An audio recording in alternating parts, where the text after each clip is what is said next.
Con inteligencia artificial está pasando eso todo el tiempo, ¿no? La gente piensa, oye, ahora tengo que despedir 50 personas y no piensa, oye, ahora puedo vender 50 veces más. Llevando tu ejemplo de Instagram. ¿Por qué ellos son exitosos? Es porque entienden súper bien al usuario, entienden muy bien un dolor que les permite pues, crear un diferenciador brutal. Hoy en día hay demasiada ineficiencia en todo lo que es creación de contenido y creación de publicidad. Lo que nosotros buscamos es cómo hacemos que Ya Vendió tenga el mayor impacto posible. Nos ha ido súper bien, creo, porque nosotros nos hemos enfocado siempre primero en el negocio y después en levantar. Y por consecuencia, digamos, se hace mucho más sencillo el levantamiento. Y obviamente también tener un plan de qué vas a hacer con ese capital. Las mejores empresas se crean cuando tienes estos momentos donde tienes mayor dificultad. Y la gente que está emprendiendo en estos momentos son aquellas personas que lo hacen por convicción y no porque les cayó el dinero para poder hacerlo. Hola a todos y bienvenidos a un nuevo episodio de Innovación sin Barreras. Soy su conductor Jaime Sotomayor y el día de hoy tenemos el agrado de que nos acompaña David Tafur. Él es el CEO de Ya Vendió, una startup que la está rompiendo en el espacio del comercio electrónico a través de su propuesta donde utiliza inteligencia artificial para poder multiplicar las ventas de sus clientes. En menos de 2 años han logrado clientes de alto valor, una adopción impresionante a través de WhatsApp y un crecimiento muy acelerado en América Latina.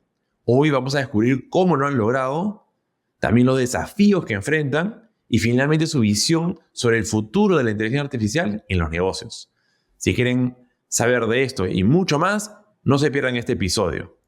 Aquellos que son nuevos a Innovación sin Barrera, no se olviden de suscribirse para no perderse de ningún futuro episodio. Ahora sí, vamos con David. Hola David, ¿qué tal? ¿Cómo estás? Bienvenido al programa. Hola Jaime, qué chévere estar por acá. Gracias por la invitación. Encantado de tenerte por aquí.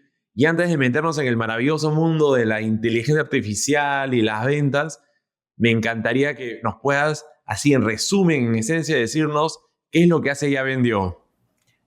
Básicamente nosotros le multiplicamos las ventas a los e-commerce con agentes de inteligencia artificial.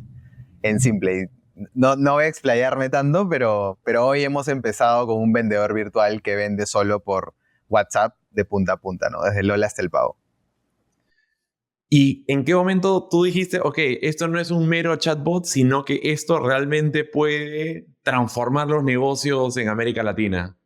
La verdad que esa pregunta me la hacen todo el tiempo porque a simple vista uno dice, claro, hay 300.000 chatbots, ¿por qué este sería distinto? Y yo creo que ahí la respuesta tiene varias partes, ¿no? Primero que es prácticamente el único chatbot que realmente logra vender desde el hola hasta que efectivamente se realice el pago, porque tú ves un montón de inteligencias artificiales que, claro, te prometen el cielo y a la hora de la hora, en la realidad, en la práctica, pues da mucho que desear. Nosotros en Ya Vendió hemos querido que eso sea al revés, o sea, que digamos el producto demuestre mucho más de lo que incluso nosotros mismos hablamos, pero básicamente está especializado en e-commerce y eso le permite exactamente hacer desde el hola hasta el pago, como te digo, ¿no? Que no es una tarea tan sencilla como muchos creen. Totalmente, porque de hecho el objetivo de ustedes es poder evitar necesitar contratar personas para poder hacer este mismo tipo de trabajo, ¿cierto? Exacto. A diferencia de, digamos, otros chatbots, nosotros no requerimos de ninguna asistencia humana durante la compra. Va, como te digo, desde que la persona entra, tiene su nuevo lead, hasta que efectivamente pues, pasa por todo el flujo y después hace su pago. Y ya de ahí, obviamente, tú te encargas del delivery, ¿no? Todavía no hemos llegado a hacer despachos con robots, pero... Claro. Ahí ya después cuando Optimus de Tesla lo vas a tener encargándote del delivery. Exacto, o un dron, ¿no? ¿Quién sabe? ¿Cómo será? Pero digamos, ¿cuál es la reacción cuando le dices a un empresario no vas a necesitar personas, todo lo puedes hacer con tecnología? ¿Cuál es la primera reacción que tienen? La verdad que es bastante variada, ¿no? Tenemos, por un lado, gente que hasta nos odia en redes sociales porque nos dice, literalmente, nosotros hemos sido súper ácidos al punto en el cual tener anuncios en el que decimos, o sea, ya no necesitas tantas personas en tu equipo, entonces, como hemos sido bien directos con ese tema, hemos tenido mucho hate en redes sociales, que obviamente nos apalancamos de eso también, y Claro. hace que las personas que sí confían en esa tecnología y que sí apuestan y que, claro, tú puedes ver por un lado el tema de ya no vas a necesitar tanta gente, vas a tener que probablemente hacer cambios organizacionales, despedir personas, etcétera. pero al mismo tiempo también vas a poder vender el triple y seguro vas a necesitar pues más gente en otras áreas del negocio. Entonces es un poco el objetivo, ¿no? Así es. Nosotros pensamos mucho en, oye, ¿realmente un negocio debería estar perdiendo el tiempo respondiendo mensajes? O sea, ¿debería estar teniendo personas ahí en el día a día en el mensaje o debería estar pensando en qué productos vender, cómo conecto con mi audiencia, cómo genero mejor contenido, ¿no? Entonces, nosotros creemos que realmente es una tarea que no debería, no es, es ser humana. Entonces, ¿para qué la Sí. debería ser un humano? No, esa es el típica crítica, digamos, cuando metes tecnología, es todos los trabajos que van a desaparecer, pero nos olvidamos de todos los trabajos que van a empezar a aparecer. Entonces, claramente este es el que no mucha gente quiere hacer, es la que tiene probablemente propensos a errores, donde creo que puede uno escalar más rápido y dejar al ser humano hacer otras cosas que quizás son más divertidas o creativas. Sí, o muchas veces también creo que nos es más fácil pensar en este término bien simple de automatizar lo que ya hacemos y dejar de pensar en el upside, ¿no? En el potencial posible. Un ejemplo que yo siempre doy es, o sea, antes de que existiera el carro o el avión, era imposible que yo me vaya el fin de semana al otro lado del país, ¿no? A hacer turismo y a hacer cosas. Si no existía esa tecnología, era imposible. Entonces ni lo pensaba, ni es lo que no iba a hacer jamás. Y ahora que existe esa tecnología, claro que lo haces. Es lo mismo con inteligencia artificial, ¿no? Es más fácil agarrar y pensar y decir, oye, ahora las distancias que yo recorro en caballo las voy a hacer más rápido. Pero no solo es eso, ahora te abriste una ventana de posibilidades que puede hacer turismo. Entonces, con inteligencia artificial está pasando eso todo el tiempo, ¿no? La gente piensa, oye, ahora tengo que despedir 50 personas y no piensa, oye, ahora puedo vender 50 veces más. Y todo lo que eso implicaría económicamente, no solo para ti, sino todos los negocios detrás de esa cadena de suministros que están detrás, ¿no? Por eso, ¿qué consejo le darías en todo caso a una persona que está buscando utilizar la inteligencia artificial, pero sabe que esto también conlleva a una reacción ya sea de las personas que trabajan o los dueños de la empresa? O sea, ¿qué advice le podrías dar para que no tenga susto de usar AI? O sea, de tamaño de empresa también varía mucho el consejo que te podría A dar, ver, ¿no? a ver. Si es una empresa un poco más pequeña, lo que hemos visto es que en realidad ellos lo quieren abrazar porque definitivamente no tienen las manos, ni tienen la capacidad operativa. Entonces, ahí más bien la empresa está como, oye, esta persona que yo ya tengo, estoy segurísimo que tiene otras 300 cosas que hacer. Entonces, digamos que ahí no hay mucho problema. Ellos no lo ven realmente el negocio pequeño. No es que dice, oye, voy a despedir a la persona que yo tengo. El negocio mediano y el negocio grande, ahí sí cambia un poco la historia, porque ahí sí, claro, tienes generalmente roles que son más especialistas. O sea, tienes gente que literalmente su único trabajo es todo el día estar respondiendo mensajes y se especializa al 100% en eso. Entonces, ahí sí es un poco más delicado y lo que hemos encontrado que es la mejor manera es realmente ir sin disromper del todo su forma de trabajo, sino agarrar y decir, vamos a empezar con un piloto reducido que solo te genere upside. O sea, que solo te genere resultados adicionales sobre lo que ya tienes hoy. O sea, hagamos pauta adicional, busquemos un nuevo canal o de repente tomemos de tu pie de 100% del negocio, tomemos 5% para que veas tú poco a poco cómo vas y en paralelo a mientras ese 5% va creciendo o vas teniendo nuevos canales, ya haces todo un plan de transición con el equipo que tenías y se vuelve mucho más suave. Porque la realidad, y si digamos hay alguien acá que nos esté viendo que responde mensajes, tienes que hacer un upskilling, o sea, tienes que de todas maneras saber que el empleo que tienes hoy probablemente ya no va a existir. No, no probablemente, yo estoy seguro que no va a existir porque lo estamos viendo nosotros. Entonces es mejor que tú ya seas consciente de eso y tú mismo cambies, ¿no? Si es que no te está apoyando la empresa, obviamente mejor si es que hay alguien que te ayude. De hecho, creo que le va a afectar a todo el mundo el tema del AI, porque incluso antes lo que hablábamos en el mundo de startup era cómo encontrar estos unicornios. Ahora es cómo encontrar estos unicornios, pero formado por 3 empleados o 8 empleados, ¿no? Ya no llegar a ser unicornio con 50, 100 trabajadores, sino cómo vamos a lograrlo con la menor cantidad de personas apalancándonos en AI. Entonces, va a entrar en todos lados, más allá de ventas, en todo tipo de esquina que pueda aparecer AI. Sí, sí, o sea, y el capitalismo es maravilloso, ¿no? O sea, al final de cuentas, tú como dueño de negocio, agarras y tienes dos opciones, ¿no? O sea, o mantengo un equipo que cuesta un montón, o utilizo esta otra cosa que me cuesta 10 veces menos y me rinde más. Y si presiono un botón, puedo hacer que rinda 10 veces más y pago es ínfimo el precio adicional, ¿no? Entonces, Claro. económicamente es el incentivo tan grande que sí o sí va a tener una penetración infinita. Y va a llegar el punto en el cual va a ser como que tú compares, ¿no? Oye, tengo una fábrica de máquinas a vapor, Sí. ¿no? Y no quiero cambiar mi fábrica de máquinas a vapor porque requiere más personas en lugar de usar electricidad y software y cosas, ¿no? O sea, llega un punto en el cual no tienes opción. Es eso o tu empresa deja de existir. Y creo que estamos ante todavía no a ese punto porque obviamente la adopción todavía va a haber la gran mayoría de las empresas, no todas están adoptando todavía. Entonces va a llegar un punto en el cual o te adaptas o mueres, también a nivel de compañía, ¿no? Entonces creo que eso ya está empezando a pasar. Totalmente.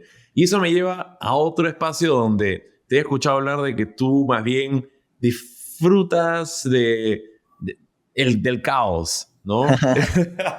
¿No? Entonces, a ver, explícame qué significa eso y por qué cuando la mayoría de la gente está asustado de la incertidumbre, tú más bien pareciera que te va bien en ese aspecto. Bueno, a río revuelto ganancia de pescador, ¿no? En mi caso particular, y creo que no necesariamente es así, no es una verdad absoluta, ¿no? Pero a mí siempre me ha llamado la atención este tema de trabajar en esta incertidumbre. O sea, son ambientes en los cuales opero mejor, trabajo mejor. De hecho, cuando no existe esa presión o esa incertidumbre, siento que mi performance es peor. Incluso a nivel de compañía, nosotros a veces introducimos un poquito a veces de, oye, está todo muy calmado, vamos a poner algo ahí en medio para hacernos más challenge. Y creo que eso no es para todos necesariamente, pero a mí particularmente y en general en Ya Vendió, creo que tenemos esa filosofía de las cosas están avanzando vertiginosamente rápido, o sea, cada vez más rápido. Uno no tiene la concepción de esa curva exponencial. Es difícil de entender siendo un humano, ¿no? O sea, realmente esa curva cada vez es 2x más rápida, entonces es muy, muy loco la velocidad a la cual esto va y cada vez va a ir el doble de rápido y se va a acelerar cada vez más y más y más y más. Entonces, uno tiene que saber que todo se va a romper, las concepciones que tú tenías o los pensamientos que tú tenías hace un tiempo ya no van a ser útiles necesariamente de acá a 6 meses, de acá a un año. Entonces hay que estar preparados para adaptarse y es un poco ya yo a lo que me resigné, simplemente lo abrazo, ¿no? O sea, ya simplemente hay que estar acostumbrado y tiene que gustarte prácticamente. A veces uno piensa que puede construir las cosas para que todo funcione a la perfección, pero si nos metemos en ese plan, a la primera cosa que falla, vas a estar dudando de por qué lo que has construido no funciona tal y cual y te ofuscas, o más bien hay que aceptar de que en este mundo de las startups las cosas se rompen y hay que arreglarlas, más bien como nos volvemos más potentes gracias a eso. Entonces me encantaría saber si es que en la historia de Ya Vendió has tenido este momento caótico y qué fue lo que hiciste para poder resolverlo. Hemos tenido un montón de momentos caóticos. De hecho, uno que me acuerdo un montón es cuando nosotros antes de Ya Vendió teníamos una consultora que le estaba yendo súper bien. Era de proyectos de AI y claro, en pleno boom de inteligencia artificial. Entonces todas las corporaciones que normalmente no te aceptan tener proyectos tan rápidos, rápidamente querían hacer proyectos con nosotros. Y de pronto se nos ocurrió esta idea de Ya Vendió y empezamos a hacer Ya Vendió y nos absorbió tanto que nosotros dijimos, empezó ahí el caos, o sea, tenemos esta agencia que está generando dinero, tenemos Ya Vendió que no genera ni un duro, no genera nada, pero le vemos mucho potencial. ¿Qué hacemos, no? Y ahí, o sea, y habían otras cosas más en el plato, esa consultora tenía varios proyectos, entonces lo que hicimos fue literalmente matar los barcos, o sea, rompimos los proyectos, o sea, en un periodo muy corto de un mes, básicamente, que cerramos completamente la consultora y cogimos ese dinero y lo metimos todo en Ya Vendió y dijimos, vamos a ir all in con esto. O sea, así de duro fue. Quemaste puentes. Quemamos los puentes, quemamos los barcos y dijimos, vamos con todo all in porque si no, esta vaina no va a caminar.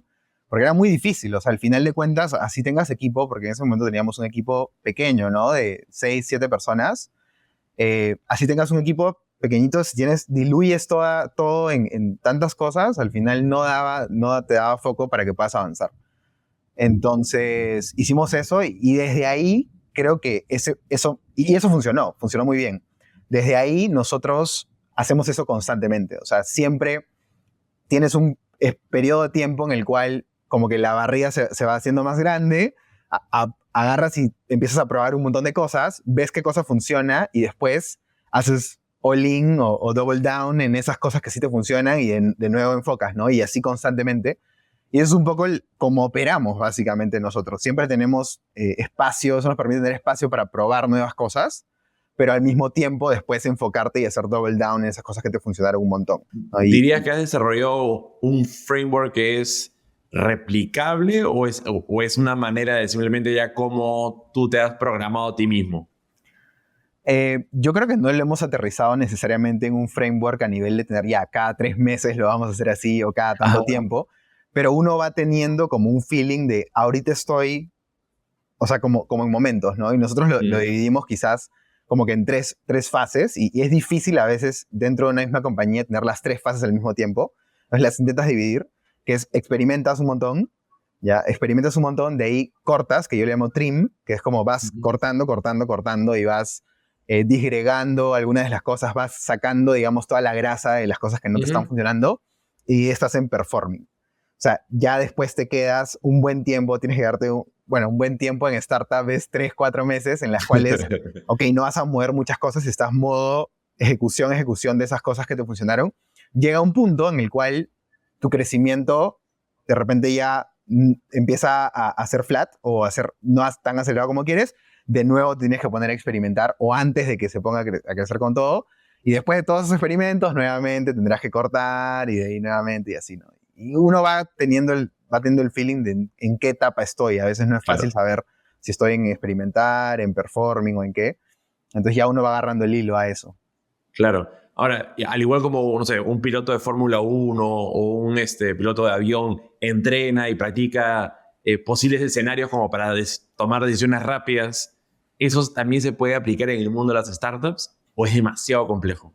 Pucha, es que, ¿sabes qué? Yo creo que lo más complejo de la startup es que es muy contraintuitivo muchas veces. O sea, porque tú, lo mismo que te funcionó hace 6 meses, ya no te funciona ahora. O sea, exactamente esa misma estrategia o esa misma forma de pensar o ese mismo framework, lo tienes que cambiar. O sea, entonces muchas veces te toca también desaprender porque, claro, cuando eres 2 personas, tienes que operar de una manera, pero cuando ya eres 20, las reglas no son las mismas. Cambio, es como en la física, ¿no? Cuando estás en todo grande, sigues las leyes de Newton, cuando vas a como que chiquitito, es física como que cuántica. no son compatibles, ¿no? Sí. No son compatibles y no se entienden el uno con el otro.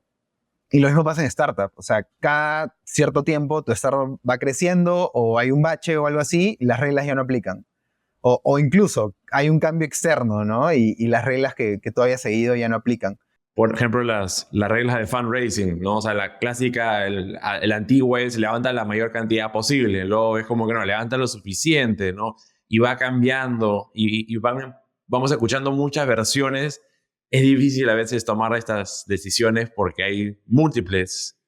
Sí, y ahí es entender le dicen los nuances, ¿no? Como o sea, dentro de tu contexto y lo que tú estás, cuáles son las diferentes aristas e intentar tomar las decisiones sabiendo dónde tú estás parado, ¿no? Porque también a veces pides consejo y esa persona no pasó por tu situación o ahorita está en otro contexto distinto, entonces tienes que también tomar eso como ese contexto de la persona también es súper importante. Sí, porque de hecho, o sea, pasa a veces que tienes founders que hace, no sé, 6 años estuvieron en tus zapatos, o inversionistas que han visto un montón de compañías, pero a veces no, el consejo que te quieren dar no es el mejor para el momento porque no están pasando por lo que tú estás pasando, ¿no? Entonces, en este mundo donde los cambios son muy rápidos, ¿has desarrollado algún tipo de metodología como para tomar decisiones estratégicas, pero sin paralizarte?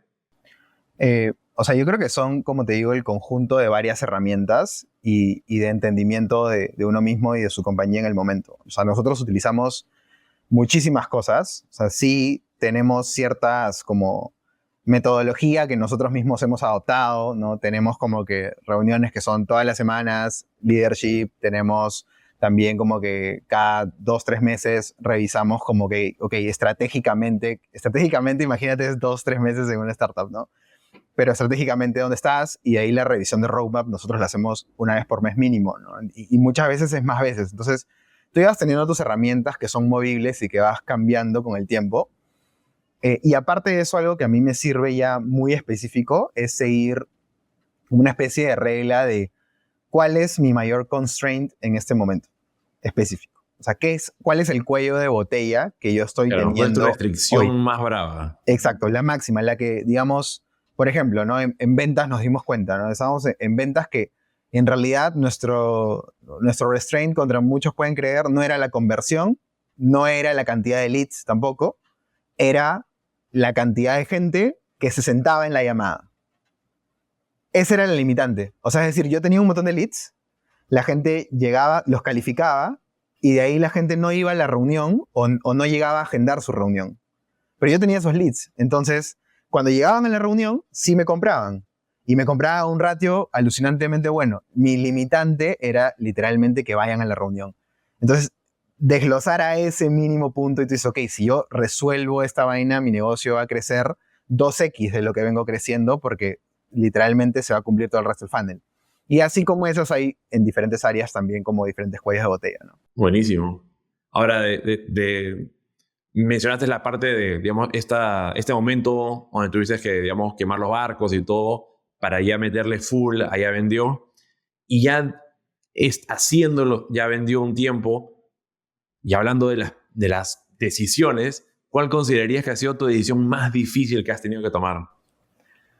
Pucha, ha habido un montón. Creo que la más difícil per se fue cuando hicimos un cambio fuerte en el equipo. Justo como que al poco tiempo de salir en vivo con Ya Vendió, nosotros decidimos cambiar de CTO. Y eso fue como una decisión como bien fuerte. ¿Ya? O sea, en ese momento o sea, no era una decisión que tú estabas... Creo que las más difíciles son cuando tú no estás 100% seguro. O sea, digamos, no tienes suficiente información como para ver todo el futuro, entonces tomas la decisión, digamos, con un 75% de confianza y tienes que meterle all-in.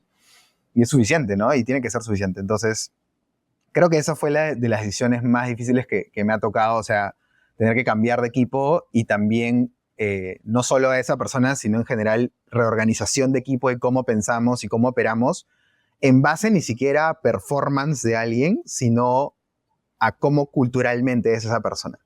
Entonces, eso es bien como... Y que ahora, o sea, agradezco mucho haber tomado esa decisión, la verdad. Creo que fue bastante difícil en el momento, pero al final creo que... Sí, fue muy bueno. o sea, creo que hay cosas que uno después en retrospectiva mira y dice, está clarísima la toma de decisión. Estoy segurísimo que todos acá nos pasa todo el tiempo. Pero claro, cuando tienes tan poca información en el momento, uno duda o no sabe si es que lo que va a hacer es lo correcto, ¿no? Ya con el tiempo miramos y decimos, sí era lo mejor o era lo peor, pero es la cantidad de data o información lo que nos cuesta un poco. Y en un mundo de startup, si esperamos tener demasiada información, ya estamos Ya fue. extremadamente tarde. Literal, o sea, y yo creo que eso también yo me lo llevé. O sea, creo que incluso esperé mucho. O sea, esperé mucho, de repente esperé a tener un 75% y debí tomar la decisión con el 50%, ¿me entiendes? O sea, yo he aprendido de que también tomar la decisión, apenas tú sientas ese feeling, o sea, de 50% a veces es suficiente, porque ese 25%, llegar al 50% te puede tomar, no sé, por decir cualquier número, un mes, o una semana, y llegar al 75% te toma 3 o 4 veces más de que llegar a ese 50%. Entonces, el tiempo es lo único que tienes de asset real en una startup, entonces tienes que aprovecharlo. Es combinar, creo que, data, pero con un montón de gut feeling, sí. ¿no? Como dicen, porque al final eso es lo... a ver, lo que yo he escuchado que el gut feeling es simplemente es algo que tú sientes, pero no tienes en el momento cómo verbalizarlo, ¿no? Uh-huh. Entonces vendría un poquito a complementar esa data que a ti te hace falta y claro, en el tiempo te puede dar o no la razón cuando ya tengas esa data, pero claro, si esperas llegar a ese siguiente 25%, puede demorarte 4 o 5 veces más de lo que realmente tienes tiempo de hacer. Sí, y de hecho un mentor que yo tengo me dijo algo bien chévere que se me quedó, que es que el gut feeling Sí. es data también. ¿Por qué? Ujú. Porque, o sea, tu gut feeling se desarrolla en base a toda la data que tú has vivido antes y la data que estás viendo. Claro. Entonces, tú puedes también afinar, hacer como un fine tuning Sí. a tu gut feeling, ¿no? Eso es tu cerebro, es tu LLM. Y digamos que lo vas entrenando, ¿no? Lo vas entrenando y va mejorando. Entonces, te toca a veces tomar decisiones y ownearlas, ¿no? O sea, saber que pueden ser, es 50% de probabilidad que te salga mal y that's fine. Y eso también es útil. También es un punto de data, tu gut feeling, de que la Sí. próxima vez ya sabe, ¿no? Como sabe diferenciar. Bueno, y hablando de gut feeling, quizás esto hace mucho más sentido, porque en esa industria en la que tú estás de inteligencia artificial, ahora hay un montón de hype en varias cosas, ¿no? ¿Cómo diferencias lo que es realmente hype y lo que realmente agrega valor, ¿no? O sea, hay gut feeling, hay algún framework, ¿cómo diferencias? Eh, Mira, o sea, yo un tiempo trabajé en una startup de Silicon Valley que veía muchos temas de AI y de benchmarking de AI, ¿ya? Entonces, eh, como que yo ya conocía más o menos las tendencias a las que iban, como por ejemplo que los costos se van a ir reduciendo cada vez más. O sea, hay tendencias que sí o sí se van a dar y que son como la ley de Moore, ¿no? Que es que cada 2 años se dobla el cómputo que tenemos disponible. Algo así pasa en inteligencia artificial en muchas otras cosas, ¿no? Desde costo, cantidad de cómputo, cantidad de inteligencia, ¿no? Entonces, esas tendencias, digamos, son las que uno ya sabe que existen y debe seguir. Entonces, eso te ayuda a diferenciar, ¿no? Okay, ¿qué es posible o qué debería ser posible y qué no? Eso es como que lo primero, seguir estas curvas de tendencia para entender si son posibles o no. Y después está este tema del valor que tú bien mencionas, ¿no? O sea, ahí yo creo que es como tú lo pruebas directamente y te pones a alucinar un poco en qué lo podrías utilizar y cuantificarlo también, ¿no? Y te doy un ejemplo. Cuando salió Devin, no sé si lo ubicas, fue un lanzamiento súper famoso de un tool de AI que era como un developer solo. Fue el primer developer de AI como conocido y que venture backed y levantó un montón de plata. Y la realidad es que Devin no funciona. O sea, hasta ahora no funciona. Ya pasaron como que dos años y algo de lanzamiento, creo. Y no funciona. Y funciona muy mal. O sea, realmente es como un 10-15% de los bugs o de las historias que tienes ahí las resuelve. Y encima de esas que las resuelve mal. Entonces, y hubo mucho hype de eso. Y era muy fácil. O sea, si tú te ponías a probar Devin, te dabas en un 2x3 de que no iba a funcionar. O que no funciona, ¿no? Entonces, creo que mezclando esas dos cosas, ¿no? Por curva de tendencia tú ya sabías de que eso quizás no iba a ser posible hoy. Y segundo, pruébalo. Y cuando lo pruebas, tú te das cuenta en qué podrías hacer. Y tercero, cómo lo cuantificas. Ok, si yo puedo resolver el 10% de las historias o el 10% de los issues con este tool, ¿cuánto me valdría eso en plata? Justifica, encima Devin costaba muchísimo, era súper caro. ¿Ya? Entonces, justifica los $4,000 al mes que cuesta Devin, que así costaba, o sea, así cuesta por ahí. Entonces la respuesta era no, ¿no? Entonces creo que son esos 3 puntos que yo me guío para tomar ese tipo de decisiones, si de hype vale la pena o no. Porque, o sea, es un buen punto eso porque tanto para el usuario también como para inversionistas es todo un reto poder determinar cuál de todas las compañías que me están presentando realmente es puro hype, bluff, si es que tienen o no tienen tecnología, si es simplemente es un rapper, ¿no? Es como que me está dando una funcionalidad por encima de OpenAI y punto, pero pronto va a ser reemplazado. O sea, ¿cómo, si quieres tú, ahora sí dándole feedback a inversionistas que puede ser conversado, cómo le dirías, oye, esta es la manera de poder distinguir que lo que realmente alguien está construyendo tiene futuro y no es simplemente una capita extra sobre un modelo ya existente o simplemente no funciona? O sea, yo creo que al contrario de lo que piensan la mayoría de inversionistas quizás, Ajá, yo sí creo que el valor está en esa capita extra. ok. ¿Ya? Entonces, ¿por qué? ¿Ya? Porque, o sea, muchos hablan del wrapper, ¿no? Y realmente si te pones a pensar en fondo, todo en la economía es un wrapper de algo más, ¿no? O sea, y eso, o sea, vivimos en una cadena de suministros infinita, ¿no? Ahorita estamos, bueno, yo estoy de una computadora, ¿no? Esta computadora ¿Acaso Apple hizo verticalmente desde el microchip? Sí lo hizo, pero no lo construyó ellos, lo diseñaron solamente, ¿no? No lo fabrican y así. Entonces, al final tu laptop termina siendo un wrapper de pues cientos de compañías de que hacen cada uno de sus componentes, ¿no? Entonces, ¿dónde está el valor? Está en poner todas esas cosas juntas y hacer que funcione espectacularmente bien la Mac o tu celular o donde sea, ¿no? Que las personas estén viendo esto. Entonces, creo que lo mismo va a pasar con inteligencia artificial. Creo que sí va a haber compañías que van a hacer mucho dinero y están haciendo mucho dinero en la capa fundacional, ¿no? de modelos de inteligencia artificial, pero esto es como una cadena de suministro. Así como hay capa fundacional, atrás de esa tienes la capa de GPUs, que es toda la capa de NVIDIA, ¿no? De Intel, de AMD, que están haciendo los chips. Y después tendrás la capa incluso de los que ponen juntos esos chips y hacen una supercomputadora. Después tendrás la capa de los foundational models. Después tendrás la capa de la arquitectura de AI, que son todos estos LangChain, el Llama Index, ¿no? Y todos estos orquestadores de inteligencia artificial. Y después tendrás la capa de aplicación, que es esta capita que a la gente le dice el wrapper, ¿no? Y si te pones a pensar históricamente, realmente ahí es donde ha estado concentrado, pues, el valor, por lo menos de las startups, porque las startups no tenemos la mayoría de las veces tanto dinero como para...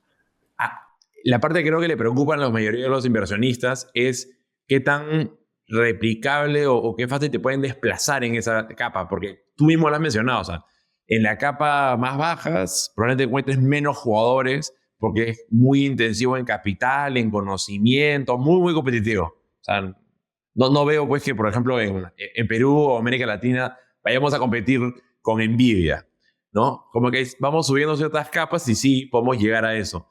Pero al igual como, no sé, un Instagram rápidamente se copió una funcionalidad de una startup, ¿qué tan viable es que, oye, el día de mañana OpenAI reemplaza las funcionalidades de startups en AI? Claro, y esta respuesta como que es la misma a lo largo del tiempo, ¿no? O sea, llevando tu ejemplo de Instagram, ¿no? O sea, Instagram fue creada, o sea, arguably como un wrapper, ¿no? Digamos, AWS y diferentes cosas, ¿no? De cloud, creada por un brasileño, de hecho, como y otros más, o sea, un grupito pequeñito de personas, creo que 20 personas que lo vendieron a billions, ¿no? Entonces, ¿por qué ellos son exitosos? No es porque ellos crean sus data centers y cosas así, es porque entienden súper bien al usuario, entienden muy bien un dolor, tienen un network effect que les permite pues crear un diferenciador brutal y eso, ¿no? O sea, lo mismo pasa con las SaaS hoy en día que tenemos hasta ahora, o sea, si te pones a pensar en, no sé, Shopify, o te pones a pensar en Asana o Jira o cualquiera de estas startups súper grandes, también lo mismo, ¿no? Es como cómo resuelvo muy bien un problema muy específico para un grupo de personas, a veces horizontal a lo específico, pero la cosa es cómo resuelves un problema fuerte y en base a eso vas creando de ahí tus moats, ¿no? Vas creando como ciertos diferenciales. Yo creo que ahí hay oportunidad, ¿no? Entender muy bien los dolores del problema, sobre todo estando en Latinoamérica, hay como una historia grande de todas las compañías que están en Estados Unidos que no llegan a Latinoamérica porque justamente somos un público distinto, un go-to-market distinto. La penetración de SaaS en Latinoamérica es por debajo del 5% en las compañías, o sea, es nada. Sí, ¿Y por qué? de hecho, eso es lo que a mí me anima del fondo que hemos armado Worth It, porque viendo y comparándonos con el resto del mundo, en adopción de software estamos muy por debajo. Entonces digo, o sea, acá tenemos para crecer horrores, ¿no? Obvio. Y justo yo creo que AI es ese tipo de tecnología que nos permite dar ese salto, porque creo que la tecnología previa no era tan fácil de poder ser adoptada aquí en América Latina, ¿no? Sí. Por eso que creo que te está a ti funcionando mucho mejor que tus predecesores que no utilizaban AI. Claro. Sí, yo creo que ahí hay mucha oportunidad en adaptar todo esto para un usuario latino que pueda entender, como tú dices, ¿no? O sea, la penetración es tan bajita porque justamente todas las soluciones están muy pensadas en un usuario gringo, en un usuario más técnico, Así en un es. usuario con otro tipo de educación, con otro tipo de cultura, mindset, ¿no? Y eso. Ahora, ¿qué pasa si, no sé, el día de mañana viene una startup gringa muy financiada de América Latina y decide entrar en el sector que tú estás? ¿Qué haces? O sea, yo creo que para cuando pase eso, porque no es si pasa, sino cuándo pasa, porque en algún punto tiene que pasar. O sea, Ya Vendió debería estar ya súper posicionado y con la penetración muy alta y una propuesta de valor muy clara, ¿no? Y sobre todo top of mind de las personas. Al final lo que nosotros queremos hacer es básicamente poderle resolver no solo el problema de la conversación, o sea, que hoy en día resolvemos con un vendedor virtual, sino con múltiples agentes de inteligencia artificial, pues que los ayuden a los negocios, no solamente en la parte de responder WhatsApps, sino en su marketing, en su logística, el manejo de su propio negocio, todo apalancado obviamente de inteligencia artificial, porque justamente acá los negocios y las personas no de repente entendemos un UI, una interfaz tradicional, sino sí entendemos a alguien que nos habla. Tenemos a alguien que nos responde en WhatsApp. Entonces, si tu agente de negocios, si tu agente logístico, si tu agente de marketing te responde por WhatsApp, creo que ahí tenemos una oportunidad de, al entender también al consumidor y al emprendedor latino, que cuando venga alguien sea muy difícil para ellos pues entrar, ¿no? O sea, esa vendría a ser tu estrategia de defensibilidad, ¿no? O sea, como que ya tener un agente que está mucho más preparado para atender a un mercado latinoamericano por un tema también cultural, que somos Sí, distintos.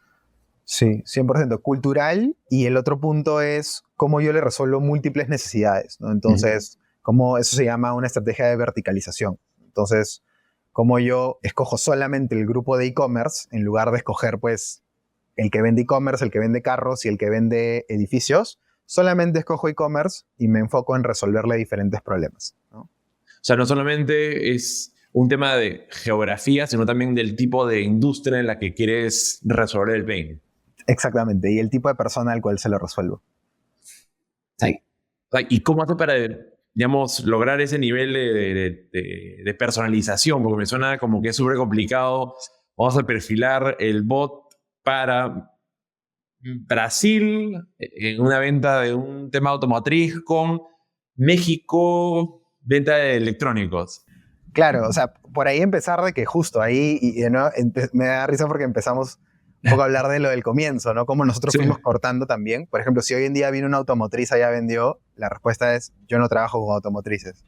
Entonces, es el punto del cual decirle que no también a mucha gente, porque nos Que es enfocamos difícil específicamente. decir no a veces, porque piensas que estás dejando plata sobre la mesa, pero al final te estás volviendo muy débil y no tienes bien a lo que realmente te da de comer. Exacto, diluyes tu propuesta de valor. Entonces, lo que nosotros hacemos es, oye, nos enfocamos al 100% en lo que se conoce como productos o servicios transaccionales, es decir, e-commerce puro y duro, ¿no? O sea, moda, belleza, zapatillas, ese tipo de productos que se venden de manera inmediata y ellos tienen, digamos, necesidades bien específicas, ¿no? Como, claro, manejo de colores, manejo de tallas, variaciones de colores, promociones, cupones, etcétera. Entonces, en lo que nos hemos enfocado nosotros en Ya Vendió es crear una herramienta que pueda resolver todas esas casuísticas específicas de ese tipo de negocio. Entonces, es como un composable. O sea, hoy en día nosotros implementamos para cada uno de los clientes, pero por detrás hay una tecnología que es como bloques, ¿no? Y esos bloques son todos hechos específicamente para el comercio. Entonces, eso es como funciona básicamente. ¿Y ahorita en qué países estás operando? Ahorita estamos operando en México, Perú, Ecuador y Chile. De hecho, yo vivo en Brasil, Sí, me habías contado. pero no tenemos operaciones aún acá. Por el clima. Es por el clima, no, no, sino que realmente la barrera del idioma sí es significativa. Te diría que incluso, y eso es otro tema, ¿no? De defensibilidad que uno piensa. Uno cree que la tecnología es como un problema, pero realmente es el go-to-market. O sea, es la estrategia de ir, ¿no? La forma en la cual se vende acá es muy distinta al resto de Latinoamérica. Entonces, la forma en la cual llegas a las personas, llegas a los negocios, cambia. Entonces, creo que eso es más reto que incluso, oye, pongo la AI de Ya Vendió también en portugués. Se podría hacer muy rápido, pero el problema es cómo consigo los clientes, cómo hago el onboarding, cómo me conecto con ellos. Digamos, ahora en tu plan de crecimiento, tu idea es, ok, vamos a abrir más regiones, vamos a crecer a otro continente o vamos a empezar a perfilar otro tipo de industrias, otros segmentos. ¿Cuál sería, digamos, el camino que has visto que te resultaría en un mejor retorno para el dinero? O sea, el mercado en solo Spanish Latam, es de más de $3.000 millones. Entonces es un mercado súper grande. Entonces nos estamos enfocando primero en dominar bien ese mercado. Después lo lógico ya sería Brasil y después ya, digamos, el mundo. Porque sí creemos que nosotros al final trabajamos para estas marcas que son de poquitas personas, pero que pueden tener una facturación muy, muy interesante. Y esto es una tendencia que se está viendo, se está empezando a ver incluso en Estados Unidos, ¿no? Porque se creía mucho que esto era algo que solamente era latino, que solamente de Asia, el vender por WhatsApp, vender conversacionalmente por redes sociales. Pero ya se está viendo que en Estados Unidos, por ejemplo, la penetración de WhatsApp ya es de 100 millones de usuarios. Entonces, hay oportunidad también de irse a ese otro tipo de mercado también en un futuro. Pero digamos, hoy día tu cliente típico es más chico. Tu plan es poder luego llevar esto a empresas grandes, a una corporación, o considera que es algo complejo o requieren otro tipo de solución. Hoy en día estamos enfocados más en lo que se conoce como el mid-market, ¿no? Entonces, es como más, no de repente monoemprendedores, no emprendedores que recién están comenzando y ya normalmente trabajamos con negocios que invierten pues en publicidad $2.000, $3.000, $5.000 al mes y necesitan justo una mano en automatizar toda esa cantidad, ese volumen de clientes potenciales que tienen que atender, ¿no? Entonces, ya trabajamos con algunas corporaciones. Te soy sincero, nuestra plataforma no está al 100% preparada para ese tipo de organizaciones, está más pensada en mid-market, pero en algún punto sí esas corporaciones también están en la mira, ¿no? Sí. A veces es creo que más fácil hacer que una compañía, digamos, mid-market, tome tecnología antes que una corporación por sus procesos, simplemente por la manera de cómo son. Entonces, de hecho, a varias startups del portafolio, yo les digo, arranque mid-market, tengan esas conversaciones con el mundo corporativo como para que te vayan conociendo, vayas viendo cuáles son sus necesidades, también sus temas de seguridad, pero las primeras ventas es bien difícil hacerlas a un corporativo. Entonces, sí, incluso yo creo que incluso puede hasta no convenirle a la startup, porque, o sea, la velocidad que tú vas a tener en un corporativo, y yo trabajé 4 años en un corporativo, o sea, es muy lenta comparado a lo que te puedes ganar en mid-market, en donde, claro, en un mes, 2 meses, o sea, así sea una prueba de concepto, va a salir muy, muy rápido versus un corporativo que va a demorar no solamente en la implementación, sino en la decisión, ¿no? En venderles, el ciclo de ventas es mucho más largo, mucho más complejo. Entonces, creo que sí hay unas ventajas incluso también de ir a mid-market primero. Totalmente, súper de acuerdo. Ahora regresando a algo que mencionamos más al inicio sobre recibimos muchas sugerencias de varias personas, ya sean founders, inversionistas, sobre lo que uno tiene que hacer y lo que no tiene que hacer. Hoy yo veo un poco el mercado de AI a nivel global, para ser honesto, y veo que hay un apetito muy fuerte de inversión en AI. Hay fondos que se están reenfocando exclusivamente en invertir en AI. O sea, hay mucho dinero ahí. Y vemos muchas compañías que están levantando cantidades alucinantes de AI. En el caso de ustedes, ¿cuál fue su decisión? O sea, ¿por qué camino han priorizado? O sea, nosotros siempre hemos sido el mindset de querer hacer de Ya Vendió algo gigantesco, algo de mucho impacto.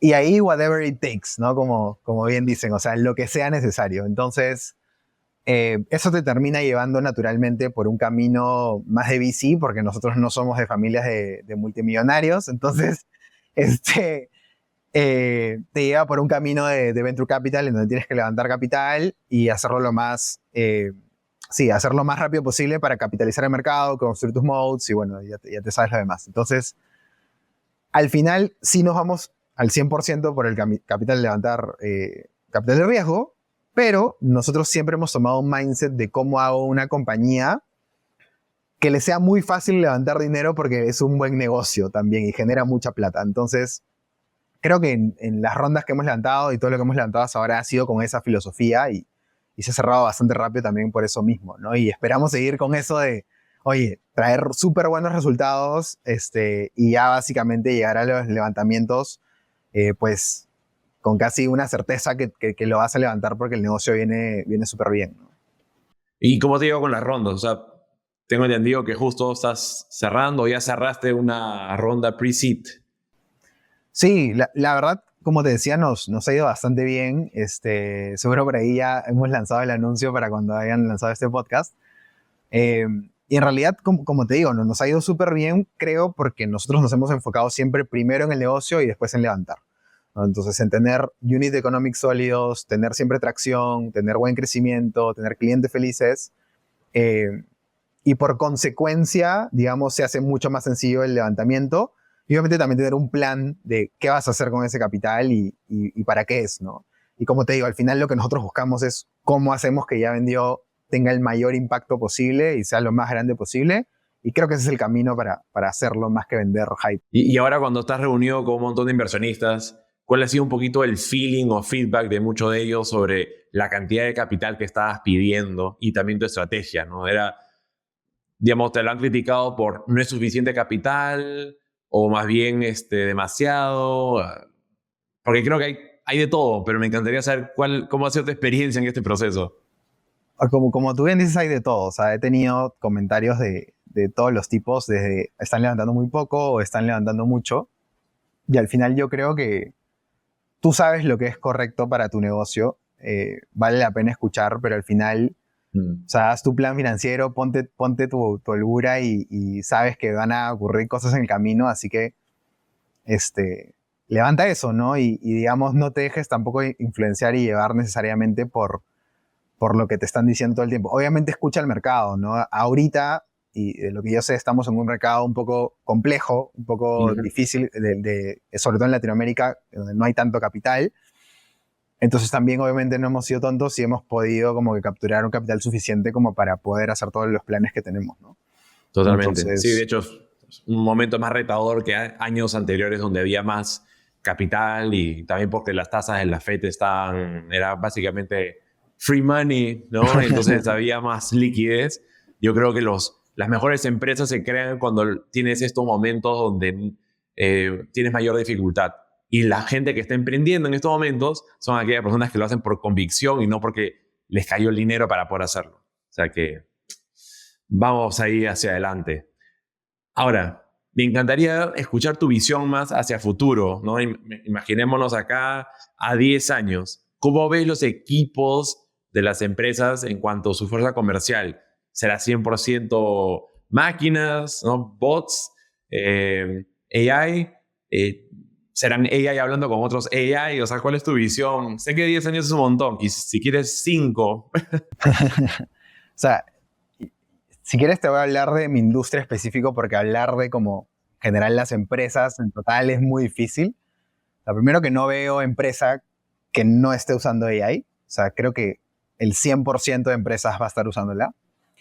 Y yo creo en un futuro en el cual las organizaciones grandes, o sea, las marcas grandes, hoy en día el comercio está dominado principalmente por marcas grandes y marketplaces grandes, que hoy en día tienen mucha gente trabajando ahí, se van a hacer cada vez más pequeños, o sea, en número de personas y más grandes en facturación también. Y esas personas van a quedar disponibles y libres como talento en el mercado para que abran sus propias marcas. O sea, yo creo que va a haber un boom de, así como tuvimos el gig economy 1.0, yo creo que va a haber un nuevo indie economy, ¿no? O sea, una economía, si quieres gig economy 2.0 o algo así, que habilite, digamos, todo este talento a que haga algo, a que cree sus propios negocios, a que cree sus propias cosas. Y de repente estos nuevos negocios, como yo lo veo, es que sí van a ser de poquitas personas, o sea, equipos pequeños, de repente 2, 3, 4, 5 personas que van a facturar millones de dólares y lo que van a hacer es apalancarse de agentes de inteligencia artificial.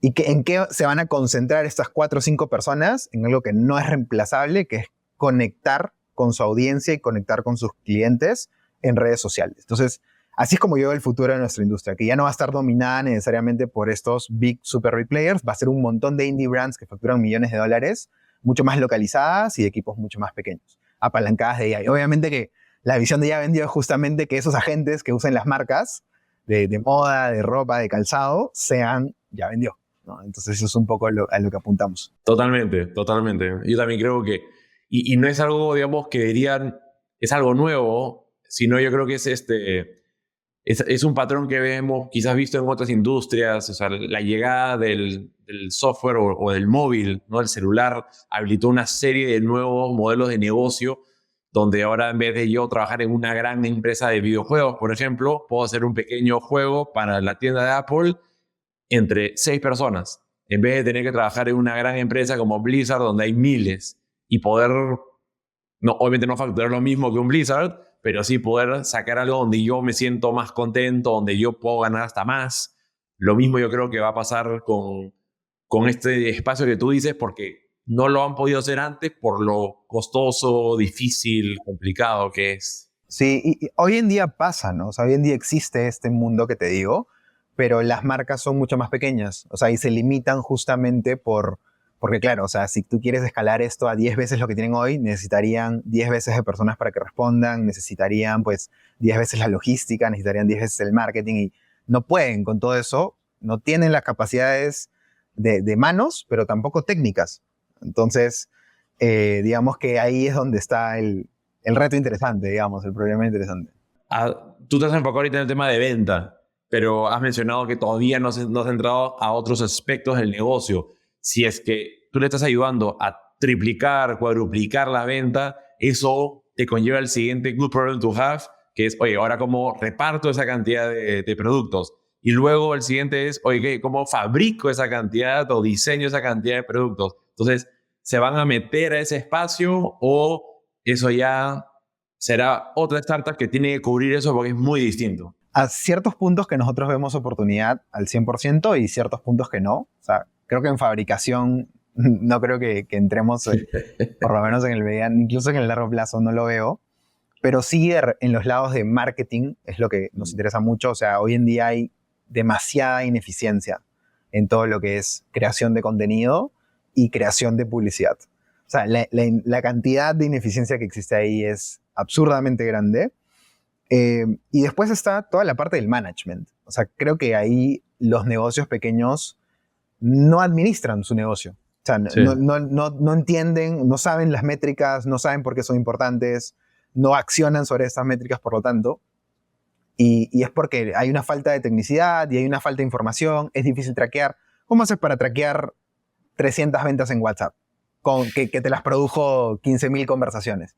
Claro. O sea, no puedes, no vas a estar contando y clasificando, entonces es muy difícil hoy en día para ellos y claro, eso impide que estos negocios sean gigantescos. Entonces ahí es donde nosotros en primer lugar vemos esa oportunidad y ya estamos trabajando en cosas de ese lado y eventualmente entraremos a órdenes, logística, hasta en un punto quizás fabricación y se cumple el sueño. No, está súper bien, está súper bien. Ya como para ir cerrando un poquito, pensando en tu versión de hace unos años atrás, cuando recién estabas comenzando ya vendió, si pudieras mandarle un mensaje a un consejo, ¿qué le dirías? Pucha, rodéate del mejor talento que puedas posible, recluta solo A-players. ¿Se te ha sido difícil reclutar, o sea, encontrar a las personas o más es difícil convencer a esas personas? Creo que ninguno de los dos. Creo que es saber cómo es un A-player en una área específica, ¿no? O sea, tú no sabes lo que no sabes, ¿no? Entonces, ¿tú cómo sabes que alguien es extraordinariamente bueno en un lugar si nunca has visto a una persona extraordinariamente buena en un Pero lugar? ¿cómo haces? Porque claro, yo me podría agarrar y decir, según el CV ha tenido tal o tal puesto en gran empresa, pero ahí me digo, no, pero si ya tiene ese alto puesto en una gran empresa, entonces es más un manager, un gestor más que un doer, pero quizás no. Claro. Entonces, ¿cómo más bien determinas eso? Y es que hay dos partes, ¿no? O sea, unas partes que son proxies, que son esto que dices, ya esta persona trabajó en tal lugar, estudió en tal lugar, y de ahí tienes como que, o sea, verlo y saberlo en la cancha. O sea, la práctica, ¿no? Porque tú puedes tener a alguien que en papel puede ser excelente, pero al final, como tú bien dices, ¿no? O sea, solo daba órdenes en ese lugar. O solamente decía lo que hay que hacer y no tiene mucha idea de cómo ejecutarlo a un nivel y a un ritmo, o de repente no tiene la disciplina al nivel que se necesita en una startup. Entonces, todo eso, o sea, uno no sabe hasta que lo ve. O sea, y eso es lo complejo, como que yo creo que me hubiera dicho, oye, o sea, conversa antes con personas expertas también que hayan pasado por esto de cómo se ve a alguien A-player en ese rol. Eso es lo que me diría, porque, pucha, eso creo que es lo más fundamental. En el momento en el cual nosotros tuvimos ese mindset de solamente trabajamos con A-players, pucha, la cosa, o sea, es otro juego. O sea, juegas diferente, de verdad. Es muy bueno. Antes de cerrar, hay algo que me gustaría felicitar, es que en LinkedIn has hecho una súper buena chamba en creación de contenido. Todo el tiempo me apareces, o sea, eso es una buena señal, diría yo. Pero me gusta el contenido, ¿no? O sea, no es como que, porque esto es lo que abunda y obviamente voy a criticarme a mí mismo, lo he hecho varias veces, es foto de un evento, somos lo máximo, hicimos esto, lo otro, o nuevo capítulo, pero tú sí, digamos, lo que me ha gustado es que escribes cosas que disfruto de poder leerlas, y aprendo, ¿no? ¿Cómo así se te ocurrió empezar a hacer ese tipo de contenido? ¿Cuál es tu metodología para hacerlo? Y digamos, ¿cuál es el propósito detrás? O sea, la verdad que a mí siempre me ha llamado crear contenido. De hecho, antes de Ya Vendió, antes de nada, yo tuve un pequeño tiempo un canal que se llama El Pelado Digital en Instagram. No sé cómo se te habrá ocurrido el nombre, pero... O sea, no sé cómo se me ocurrió, pero bueno, ahí quedó. Y claro, eso yo lo hice en un momento en el cual yo quería entrar en consultoría en producto y de hecho eso me funcionó. Y entonces me quedé siempre con esa idea y de ahí ya no me daba como que las manos para hacer contenido más visual, de video y tal. Entonces empecé a escribir en LinkedIn y tuvo muy buena atracción. Y de ahí me di cuenta que estaba toda esta tendencia, digamos, del founder-led growth, ¿no? Como tú mostrando, o sea, hoy en día la gente no compra marcas, compra personas, ¿no? Compra la persona que está detrás o el equipo que está detrás y lo importante que era eso, ¿no? Entonces empezamos a escribir medio como también, y eso es parte de la metodología, como que en competencia con Sebas, que es uno de mis co-founders. Y nos dijimos, ya, ok, quien llegue primero a X y Z le debe, no sé, una salida o un viaje o lo que sea a la otra persona, ¿no? Entonces, nos pusimos a competir y así empezamos como que a hacer cada vez mejores publicaciones, mejores publicaciones. Intentamos al comienzo como, sí, sin una periodicidad, pero hoy en día ya lo tenemos como que mucho más estructurado y calculado. Y te diría que hemos mejorado también. O sea, yo sí he visto como en general feedback positivo. Al comienzo creo que era cualquier cosa y después ahora ya se ha ido convirtiendo. Y la metodología que sigo es, o el framework si quieres llamarlo así, es básicamente apunto en Notion las cosas que me van ocurriendo y las cosas que voy aprendiendo. En el momento, en caliente, o sea, apenas como que se me ocurre un pensamiento que creo que puede ser útil para la gente que me lee o para alguien o algún emprendedor. Tengo muy en mente quién es esa persona que me lee, y de ahí escribo esas ideas, ¿no? Escribo esas ideas y después en las mañanas o cada 2 mañanas, a veces los programo, tomo esas ideas y ahora lo que sí he cambiado es que las transformo en una historia. Siempre todos mis posts ahora son con una historia de por medio, ¿no? Entonces como que intento que la historia te diga lo que he aprendido y no yo te digo lo que he aprendido ya, ¿no? Entonces lo digo como lo viví o como lo he visto vivir en algún cliente o lo que sea. Y así lo hacemos y lo vamos programando, ¿no? Obviamente que también hay otras cosas como que si es visual es mejor, lo usamos ahora ya también para promocionar cosas que ya vendió y claramente funciona bien. Hoy en día, más o menos como el 30-35% de nuestros leads son orgánicos.